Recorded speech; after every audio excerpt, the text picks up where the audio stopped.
Hello friends, कैसे हैं भाई आप लोग। आई होप मज़े में होंगे। एंड लास्ट जो हमारा लेक्चर हुआ था that was on applications of stocks theorem पे हमारी एप्लीकेशन चली थी।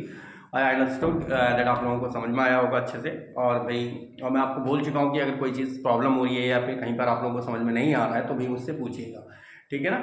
और अभी मैं आप सभी लोगों से एक्सपेक्ट भी करता हूँ कि भाई आप लोग देख रहे हैं और प्लस मुझे रिप्लाई करें, ठीक है, ताकि भाई मुझे भी लगे कि हाँ भाई आप लोग उस चीज़ को समझ पा रहे हैं या फिर कोई कहीं पर अगर कोई प्रॉब्लम हो रही है डेफिनेटली मुझसे पूछें, ठीक है। चलिए ज़्यादा बातें ना करते हुए हम अपने टॉपिक की तरफ इंक्रीज करते हैं। तो आज हम नेक्स्ट थ्योरम लेके चल रहे हैं ग्रीन्स थ्योरम। अब ग्रीन्स थ्योरम को देखिए अलग अलग तरीके से दिया जाता है, 3 डायमेंशनल स्पेस में भी है, 2 डायमेंशनल स्पेस में भी है। जो पर्टिकुलरली ग्रेजुएशन लेवल पे है वो 2 डायमेंशनल स्पेस में है। अब देखिए ग्रीन्स थ्योरम हमसे पहले तो ये समझिए कि कहती क्या है। क्या कहती है हमसे कि if R is the region covered by a closed curve, कि आर अगर कोई रीजन है, रीजन मतलब क्षेत्र, ठीक है ना, कोई भी क्षेत्र है जो किसके द्वारा कवर हो रहा है, क्लोज कर्व सी के द्वारा कवर हो रहा है इन एक्स वाई प्लेन, ठीक है ना। अब ये कोई जरूरी नहीं कि हम एक्स वाई प्लेन में कहें, हम कोई भी प्लेन ले सकते हैं, वाई जेड प्लेन या जेड एक्स प्लेन, हम किसी भी प्लेन को हम उस चीज को कंसिडर कर सकते हैं। And m and n are any two continuous functions of x and y। m और n क्या है, कंटिन्यूअस फंक्शंस हैं x and y के। अच्छा देखो, कंटिन्यूअस फंक्शन कहने का मतलब सिंपली जो आपने कंटिन्यूटी और डिफरेंशिएबिलिटी पढ़ी है ना इन इंटरमीडिएट, कंटिन्यूअस फंक्शन कहने का मतलब होता है कि ऐसे फंक्शन जिनके अगर मैं कर्व ट्रेस करता हूं they will not be break during the path, वो पाथ के लॉन्ग ब्रेक नहीं करेंगे। जैसे फॉर एग्जाम्पल की अगर मैं बात करूं आपसे, यहां पर मैं स्पेस रफ वर्क यूज कर रहा हूं, अगर मैं ये लिख दूं y बराबर एक्स स्क्वायर, ये किसकी इक्वेशन है, बेसिकली एक पैराबोला की इक्वेशन है। अब आप x को अगर वैल्यू लोगे ना, x को 1 2 3 4 5 करोगे, y की वैल्यू बढ़ती चली जाएगी, इंक्रीज होती चली जाएगी। x टेंड्स टू इन्फिनिटी जाएगा तो y टेंड्स टू इन्फिनिटी, मतलब ये कर्व कहीं टूटने वाला ही नहीं है। तो y x का कैसा फंक्शन है, कंटिन्यूअस फंक्शन है, ठीक है ना। तो यहां पर कंटिन्यूअस कहने का अर्थ वही है कि m और n क्या है, कंटिन्यूअस फंक्शन। अच्छा यहां फिर दूसरी चीज क्या है ना, देखो ग्रीन्स थ्योरम और स्टोक्स थ्योरम में ज्यादा डिफरेंस नहीं है। स्टोक्स थ्योरम हम बेसिकली 3 डायमेंशनल स्पेस के लिए यूज करते हैं जब हम बात कर रहे हैं प्लेन में, जिस तरह से हमने ये प्लेन के लिए बात करी है, हम स्टोक्स थ्योरम यूज करते हैं 3 डायमेंशनल प्लेन के लिए, और वही चीज रिप्लेस कर जाती है ग्रीन थ्योरम 2 डायमेंशनल स्पेस में। क्योंकि देखो यहां पर हमने केवल क्या लिया हुआ है, एक्स वाई प्लेन, या फिर मैंने आपसे बोला कि हम क्या ले सकते हैं, वाई जेड प्लेन भी ले सकते हैं या जेड एक्स प्लेन भी ले सकते हैं। तो ये 2 डायमेंशनल स्पेस में है। और स्टोक्स थ्योरम आप इस तरह से मान को चलो कि स्टोक्स थ्योरम को ही अगर मैं 2 डायमेंशनल स्पेस में अगर कंसीडर कर रहा हूं ना, it will turn into Green's theorem. I mean to say that Stokes theorem when it will be written in 2 dimensional space, जब आप Stokes theorem को 2 dimensional space में लिखोगे तो वो Green's theorem में ऑटोमेटिकली कन्वर्ट हो जाएगी। और m और n क्या है, मैंने जो बताया आपको कंटिन्यूअस फंक्शंस है x एंड y के, तो this theorem will be true. तो ये आपकी थ्योरम ट्रू हो जाती है, मतलब स्टोक्स ही ग्रीन्स बन जाती है आपकी जब हम 2 डायमेंशनल स्पेस में बात करते हैं। अच्छा देखो, जो हमको पहले तो जो दिया गया है ना, हमको जो गिवन कंडीशन है, गिवन तो आपको क्या दिया हुआ है कि m एंड n, सॉल्यूशन या प्रूफ कुछ भी लिख लीजिए, आर कंटिन्यूअस, ये कंटिन्यूअस फंक्शन है ऑफ एक्स एंड वाई। इसका मतलब भाई m भी कुछ ना कुछ एक्स वाई का फंक्शन है, m is also the function of x, y, n is also the function of x, y, n भी मेरा x y का फंक्शन है। अच्छा अब दूसरी चीज, R is a region covered by a closed curve C in xy plane। अच्छा xy plane कुछ भी हम आप इस तरह से कंसीडर कर लीजिए। अगर मैं इसका ग्राफ ट्रेस करना चाहूं, मान लीजिए ये x एक्सिस, ये y एक्सिस, कोई भी एक क्लोज्ड कर्व कंसीडर कर लीजिए। ये हमने मान लिया एक क्लोज्ड कर्व है C, और मैं एंटी क्लॉकवाइज ही ट्रेसिंग ले रहा हूं, ठीक है ना, ताकि हमारा जो xy प्लेन में आए तो उसकी डायरेक्शन, क्योंकि ये बेसिकली एरिया एलिमेंट बन गया ना, क्लोज्ड कर्व क्या है, बेसिकली एक एरिया कवर कर रहा है, और एरिया को इसमें नाम क्या दिया है, रीजन आर।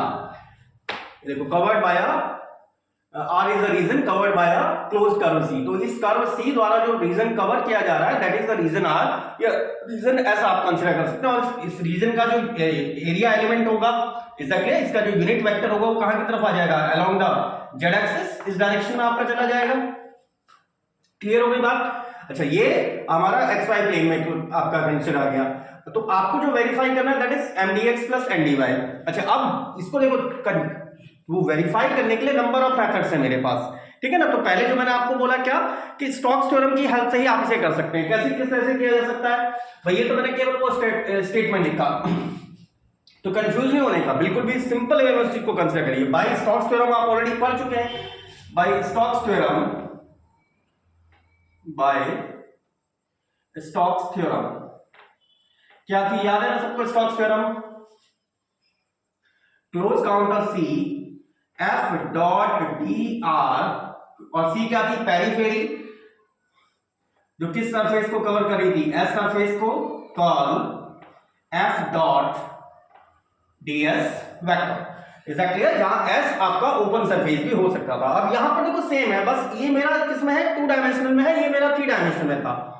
अरे बात है, ये मेरा 3 डायमेंशन में है ये मेरा, और यहां पर जो हमारी ग्रीन थ्योरम है ये 2 डायमेंशन में चल रही है। अच्छा, इसी थ्योरम को हम 2 डायमेंशन में कंसीडर कर सकते हैं। बस यहां पर 2 डायमेंशन में, अगर मैं इन 2 डायमेंशन की बात करूं, इन 2 डायमेंशनल स्पेस या इन 2 डायमेंशनल स्पेस या इन 2 डायमेंशन, एफ फैक्टर केवल और केवल 2 कंपोनेंट में ब्रेक होगा।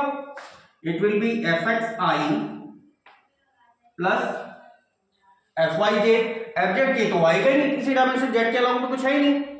अरे बात क्या, जेड के अलावा मेरा कोई वैल्यू कंसीडर है ही नहीं।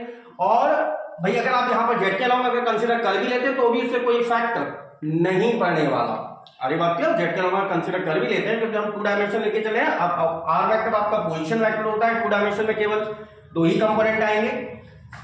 एंड डी आर वेक्टर आपको पता है X I plus Y J 2 dimension में, तो ये क्या आ जाएगा, X I D X I plus D Y J.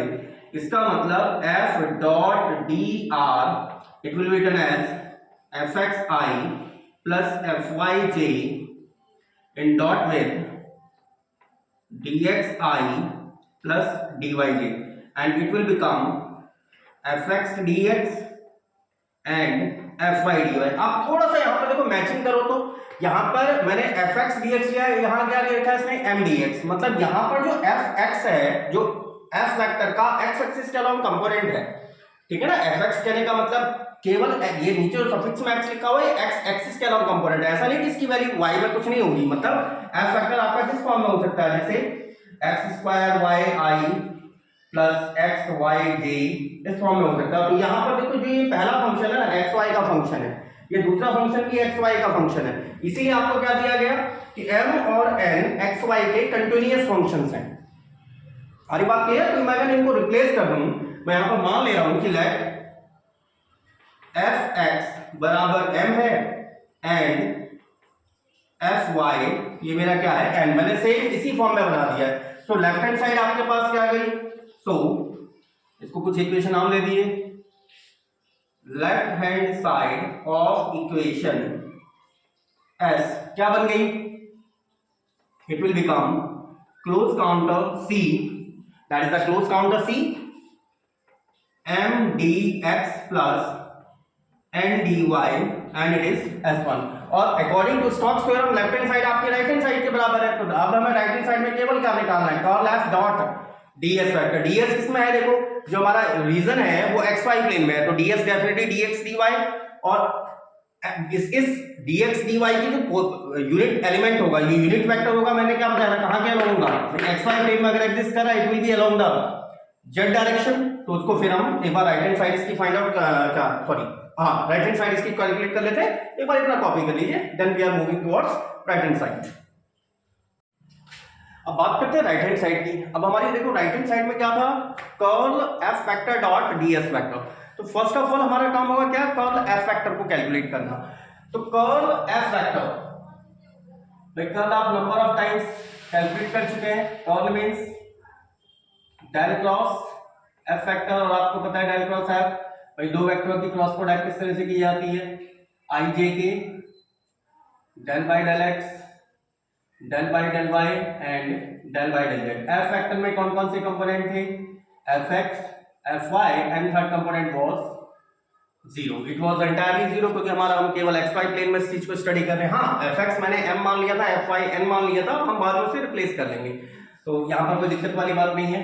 It will be I here is zero minus del F Y by del Z plus j, and here it is del f x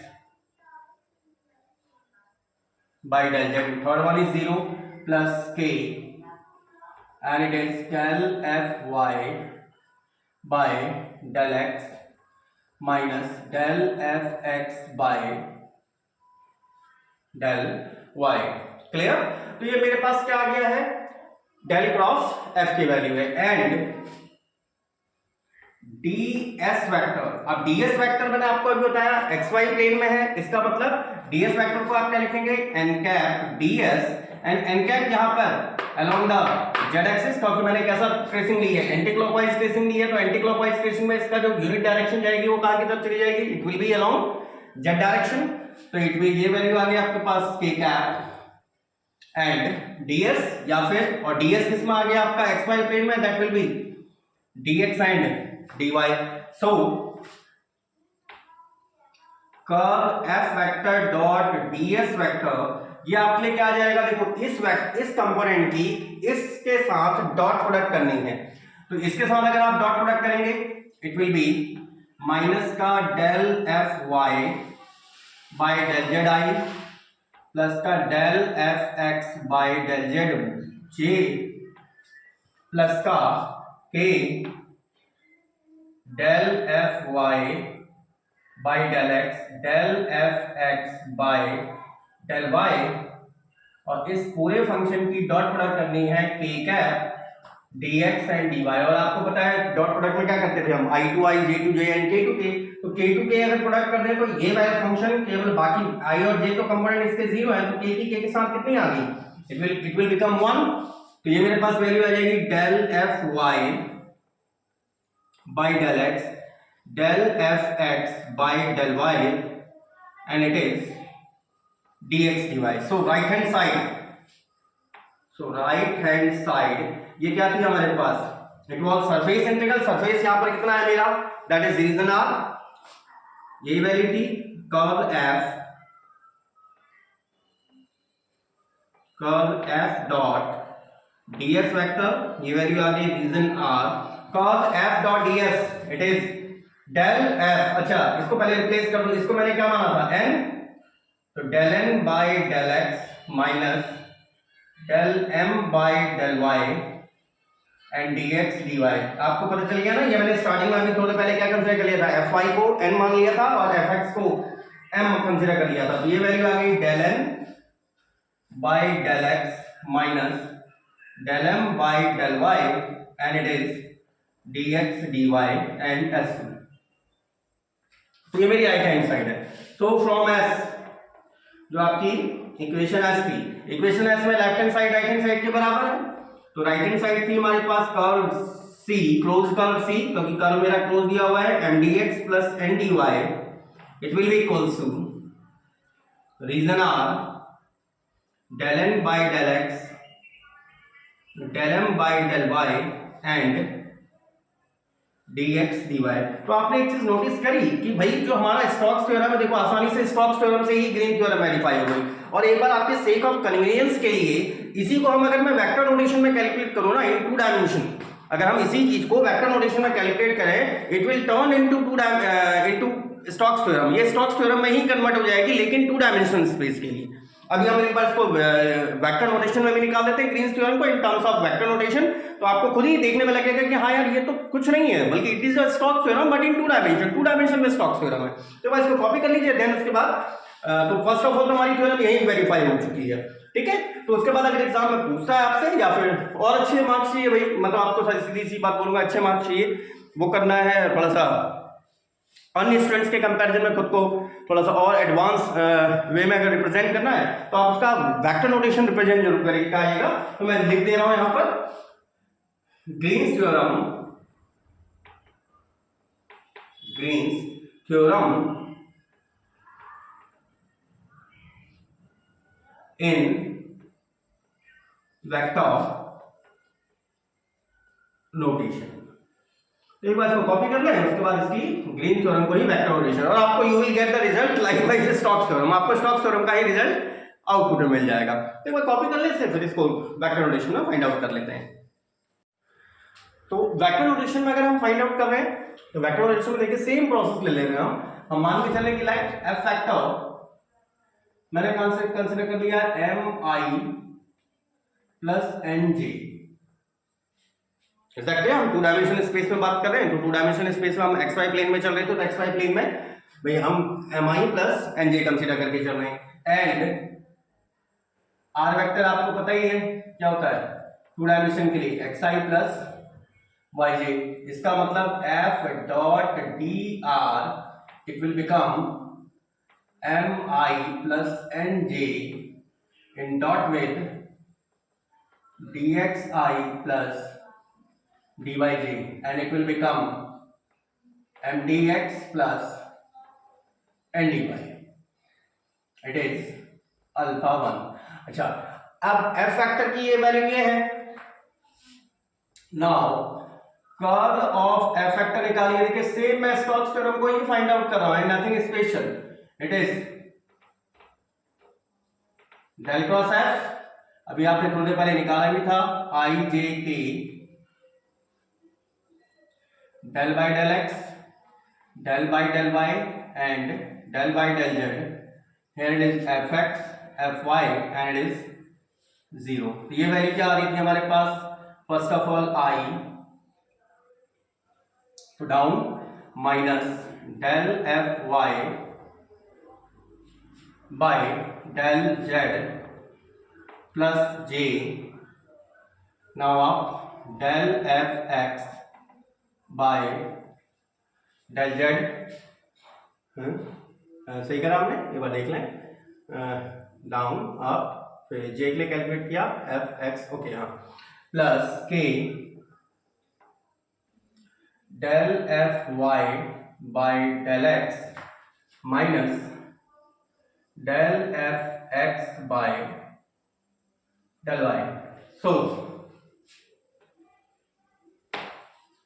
curl f dot k cap, curl f dot k cap it will be dot product करोगे इसकी k cap के साथ, i और j तो 0 हो गया, केवल क्या बचा? del f y by del x minus del f x by del y।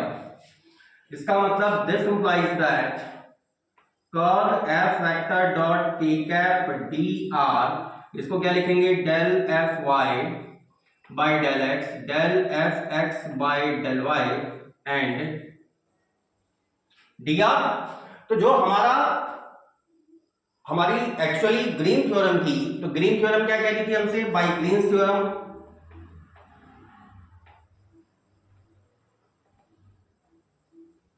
Green's theorem हमसे कह रही थी क्लोज काउंटर सी, हमारा काउंटर क्लोज ही है ऑलरेडी, mdx प्लस ndy, और यहां पर मेरा सेम वही फॉर्म में आ रहा है mdx प्लस ndy। हमने कर्ल f, अच्छा सॉरी ये मेरा m है and here it is n, तो ये n के स्थान पर रिप्लेस हो गया।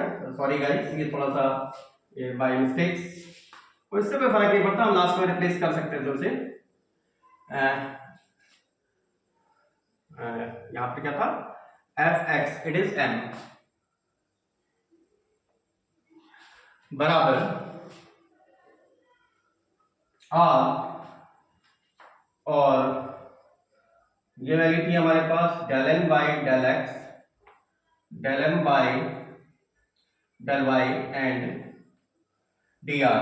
वहां पर भी यही थी, del n by del x minus del m by del y and dr। तो ये फंक्शन बेसिकली था क्या?